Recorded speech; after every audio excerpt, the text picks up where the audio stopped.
recognize Rick for his opening statement. Thank you. Thanks for holding this hearing, Chair Graves. Secretary Duffy, thanks for taking your time out of your busy schedule as the head of 2 federal agencies now. I appreciate your appearance before the committee. This committee is a workhorse committee. We're not a showhorse committee. It has a history, which I appreciate Chair Graves continuing, of enacting legislation to fund critical transportation and infrastructure projects to create jobs, working across administrations to get these investments to our constituents. And I certainly want to continue that partnership. There's a lot of critical work ahead of us to modernize the air traffic control infrastructure and boost controller staffing, to improve rail safety, to upgrade roads, bridges, airports, and ports, and transform how we move people and goods safely through communities and across the country. We have a great opportunity to work together on job-creating infrastructure investments this Congress, including a surface transportation authorization bill. But to do any of that work, we do have to rise above the chaos. Delaying grants authorized in statute or conditioning transportation funding on things that don't have to do with transportation won't get us to yes. DOT is currently reviewing 1,300 approved grants, and your 26 budget request seeks to cancel $5.7 billion in EV charging grants. So I urge you to get on with the review of the remainder of these grants because we are leaving construction jobs on the table without these grants going out the door. Holding up these grants stalls badly needed job-creating infrastructure investments, and we need to get them going on that.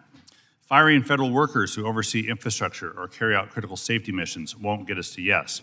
More than 4,100 DOT employees have left the department, and several agencies in the department, including FHWA, FTA, and NHTSA, have seen reductions of more than 25%. So I urge you to consider how you're going to expedite project delivery and advance safety with the decimated workforce. Privatizing air traffic control won't get us to yes. The 24 FAA reauthorization for airports provides a blueprint to make long overdue investment in ATC infrastructure. My priorities are increasing the FAA's ATC and aviation safety workforce to meet growing airspace demand, expediting the deployment of critical runway safety technology, and replacing outdated ATC infrastructure, notably telecommunications, which are the nervous system of the ATC network. In the wake of the tragic Potomac mid-air collision and trend of near misses, we have to get it right. Now that Congress has provided DOT $12.5 billion to launch this mission, we need specifics on DOT's plan to improve our ATC system and ensure the safety of the flying public. And cutting off critical safety investments won't get us to yes. We have a national epidemic of preventable highway deaths. There's a clear federal interest for us investing in the infrastructure to ensure the safety of all modes of travel, including cars, trucks, bikes, shared use paths, and sidewalks.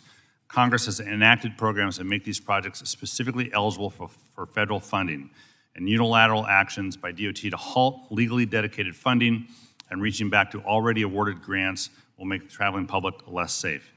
The DOT's job is to implement the laws that Congress has negotiated and passed, and it's every member of this committee's job to hold DOT accountable to that standard, regardless of party in power, and regardless of how much we like the secretary or not. And I do want to say I do like the secretary, but he hears from me a lot. So far, this administration has played a little fast and loose with the division of responsibility between the legislative and executive branches, and has given deference to executive orders, even if Congress has already passed a law with a very different idea.